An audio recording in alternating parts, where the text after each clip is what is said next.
Hi everyone, just going to do a very quick video today to show some of the stuff I picked up at Warfare.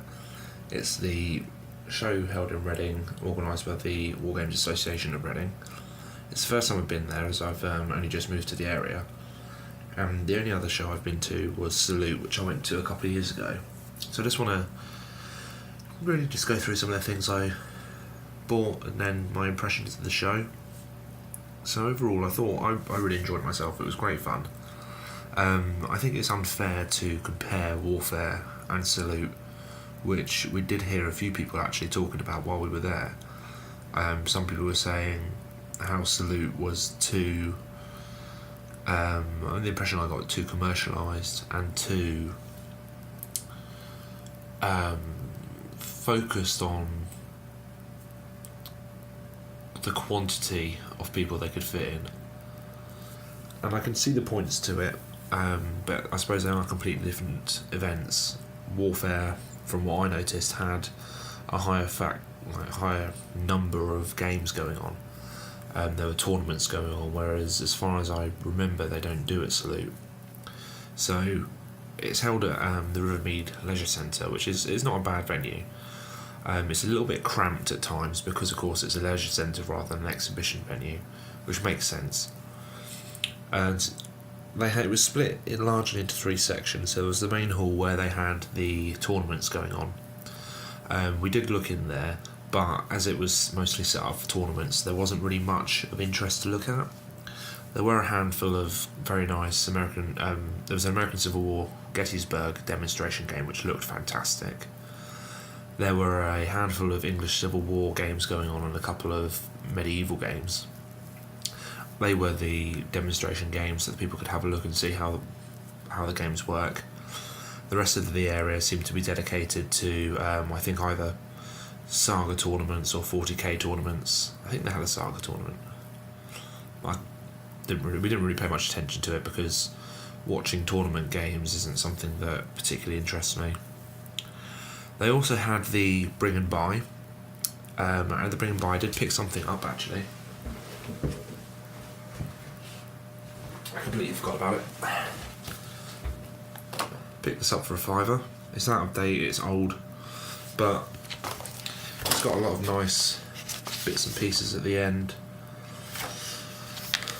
Sort of a little bit of painting.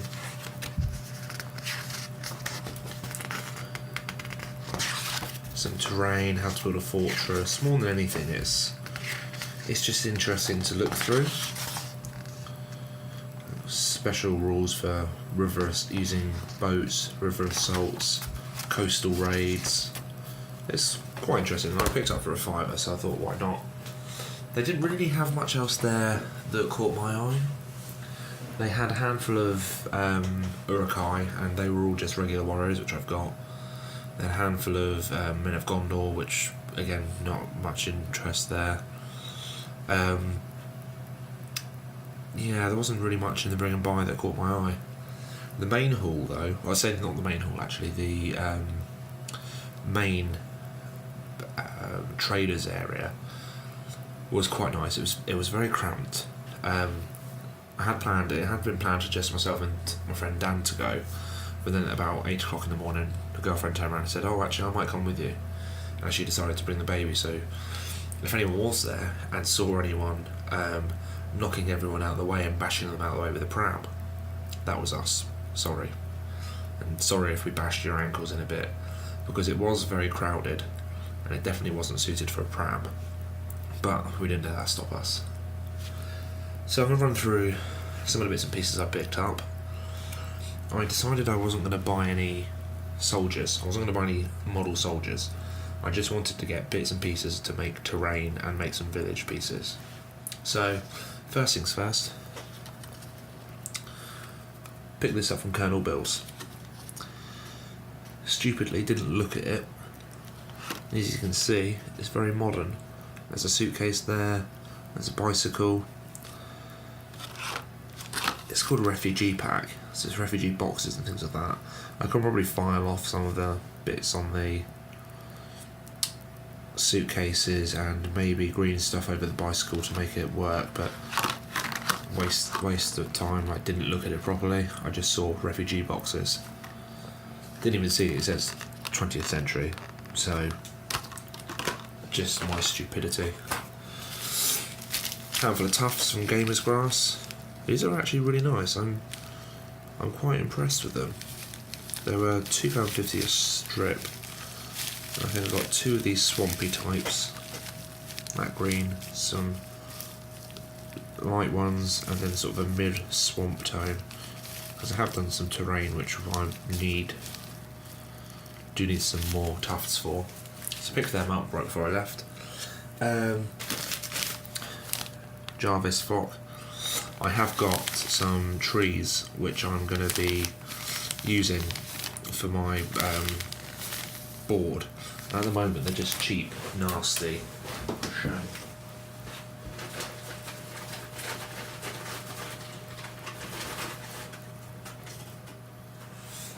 They're just really bad trees.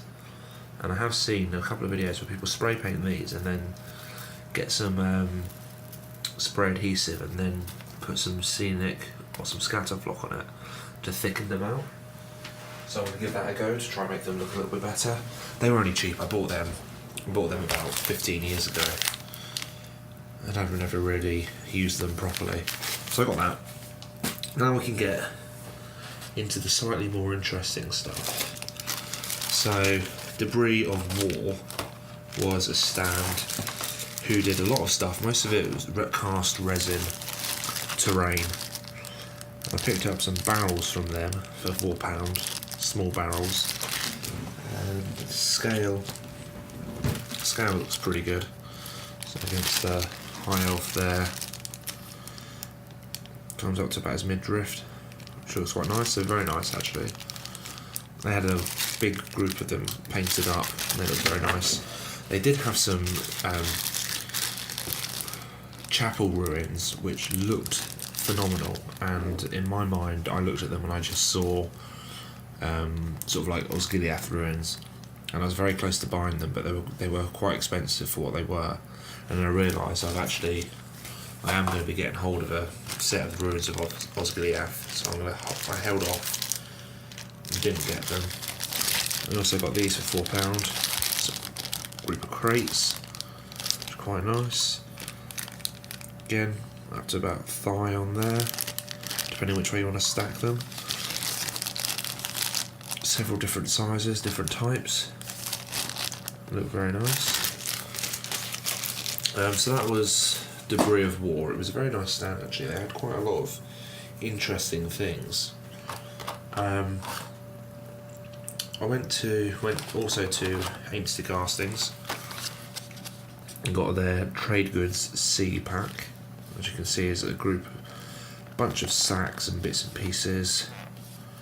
Quite nice. I guess that's like some bales of fleece probably, flour sacks. And the idea is I'd like to do a village and then have some bits scattered around the village just to bring it to life. And I was thinking stuff like this would be ideal. So I also got their Trade Goods A. This is a couple of smaller barrels in there, some bundles of bits and pieces, some chests. These are things. This was £5, that was £5. So these are more expensive than the Debris of War. And I'm going to be honest, if I have to compare the two, the Debris of War stuff does look nicer and you get more of it.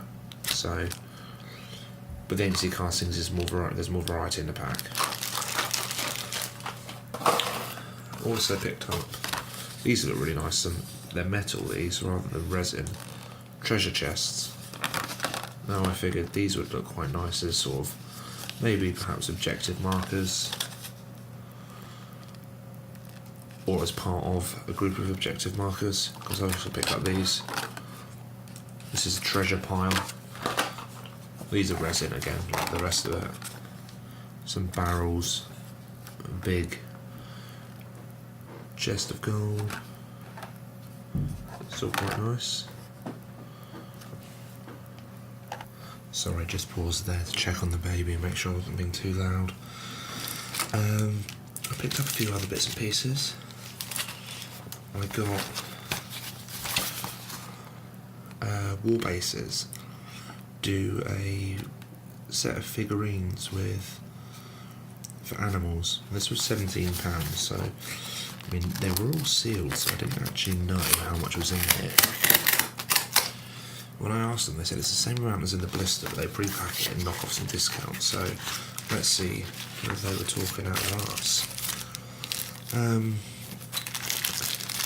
Moo cows, Highland cattle, 3 of, very nice. Mummy, Daddy, and the veal right there, ready to be eaten.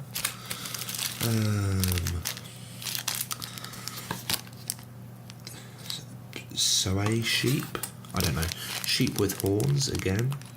We got mutton 1, mutton 2, and 2 nice bits of lamb there. Yeah, scales are pretty good on them. If I'm going to do a sort of like farmstead, I'd like some bits and pieces. What's that? Donkey. Again. Not a bad scale, it's alright. Just a donkey. Oh, I didn't realise they have these in here. Oh wait, no, what are they? Oh, they're goats. I thought they were dogs for a second. Handful of goats, very nice. Now I was stood at the stand looking at these, trying to work out what the difference between an Iron Age pig and a regular pig would be. So we've got 2 pigs and a small handful of little piglets. Which is quite nice. I did actually as well. Next thing I'll show you as well in a minute. It was very impulse buy. But pig and piglets.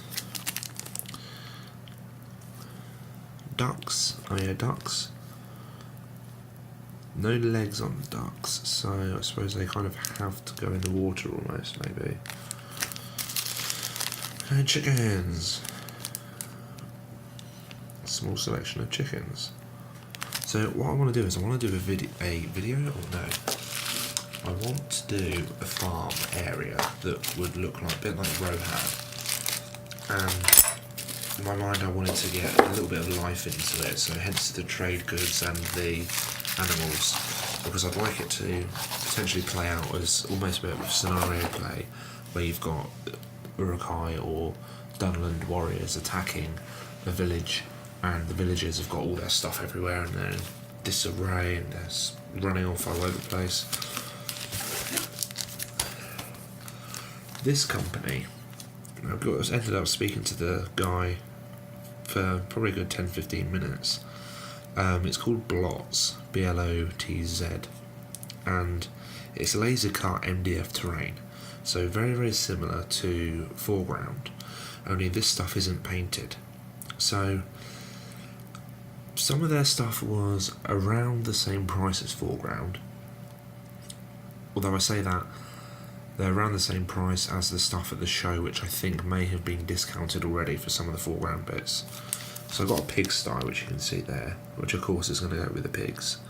This was £4, so it's very nice. They do it in about maybe like 5 or 6 different scales. Starts off all the way down at 3mm, where they do entire blocks of buildings. So they had a office block, they had an apartment block, and it was probably only sort of about 4 inches by 2 inches. And it had detailing on all the windows and it looked fantastic. But that went from about 3mm or 6mm and right up to maybe 10-15mm. And then they did other things, houses as well, up to 28mm. So I got their pigsty. But what originally caught my eye was they've had a couple of houses and a granary. Now they were out of stock of the houses, so they're going to be very kind and post them to me. So hopefully I should have them in the next couple of days. But I also got a granary as well. Again, it's just unpainted laser cut MDF. And when I spoke to the guy, he said he paints it while it's on the sprue. And it's got me thinking, I could just brown paint, splat all over this sprue on either side. Because this is the timber frame. And that's pretty much these done. Maybe a little different on those because they're meant to be stone, aren't they? But that'll be that done. Similarly, these other bits, which are I suppose they're the wattle, aren't they? No, not wattle, the wattle and daub walls. Just a cream on those and maybe a bit of a wash here and there. Yeah, so this one was £7, I believe. I did buy 2 houses, which are... I've all had some pictures in, and as way of an explanation, they're very, very nice houses, and I'll try and make it so I can overlay them over this section while I'm talking. So I bought 2 of the same house, and they are... Let me just have a look. So yeah, sorry, it's called Dark Ages Building 4. It's 4 inches by 5 inches, so 4 inches width, 5 inches long, and 3 1/8 inches tall. It's a very sort of probably more a Viking looking building. It's got a teddy bear fur roof, and it's got cross beams at the top which cross over quite nicely. I ordered 2 of those. They come laser etched for the boards, so the actual construction of the walls, and they've got a timber frame as well. So I'm really looking forward to getting hold of these. I'm probably going to base them a little bit, try and weather them. The teddy bear fur is like this one. It's sort of like a ginger brown, so it is very light. But I do have something I've got previously for... I was going to experiment with teddy bear fur as a almost as a substitute for tufts in a swamp environment, but it's almost too long, really. Too long and too dense, and so cutting off little strips, I mean, that could work, but cutting off little strips just couldn't be asked. But thatched roofs are never that colour. Thatched roofs, especially in the Dark Ages, are likely to have ended up very dirty very quickly. So this, as nice as it looks on a War Games table, is complete crap, really. So that's that. Ordered 2 of those. They're very nice. I'm looking forward to getting them. Going back to Colonel Bill's very slightly, I bought a cart, and that was what the refugee pack was for. It was meant to slide in the back. Surprised the guy didn't twig, but they were very busy, so I can't blame him at all. So yeah, MDF terrain again, or MDF cart. See, I always thought Colonel Bill's was mainly second hand, which of course they had. They had their second hand bags of metal models. Oh, bollocks, can't open it. Come on. There we go. Bloody hell, is it another one? Jesus, is that what you're getting in this today? I don't want to lift the bags up just for the sake of it.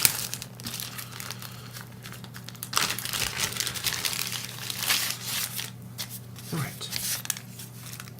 What's that? Matchstick. Axle? That must be the axle. Must be the axle. Yeah, it's very simple. It's quite nice to look at.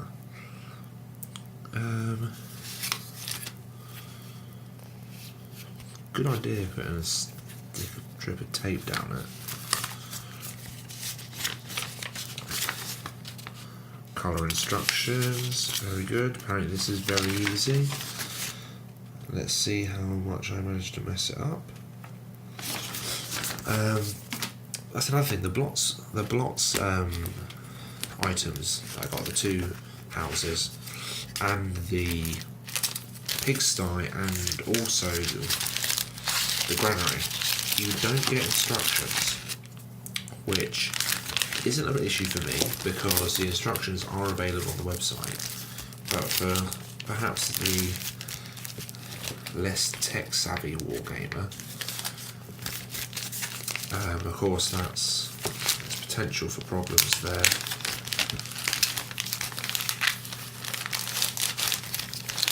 So, into the home stretch now. I know this has been quite a long video, I don't normally do anything this long.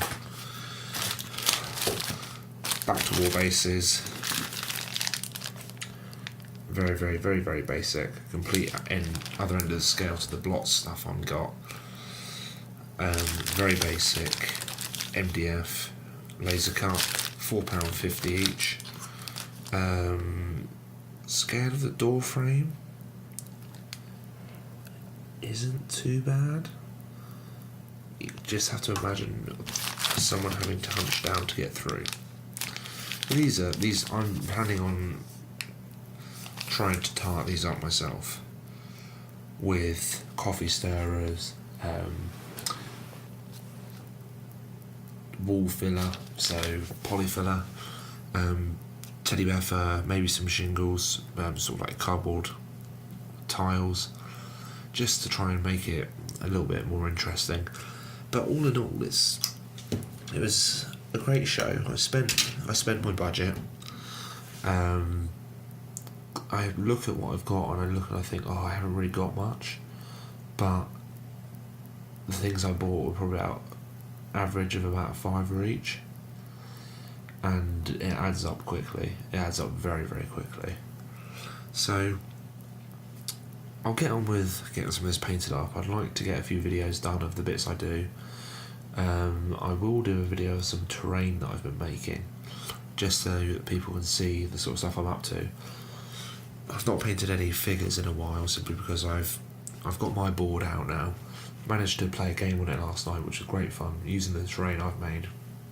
I just need a few more bits to finish off a sort of like wilderness thing I've got going on, so rocky outcrops, trees, forests, a little bit of swampland, and then I'm going to move on to a village type setting, but then also I'd like to start getting some ruins, so a ruined village or a ruined town. So I'll be back soon, showing off a couple of the bits and pieces I've been up to. So thanks for watching, and I'll speak to you all soon. Bye.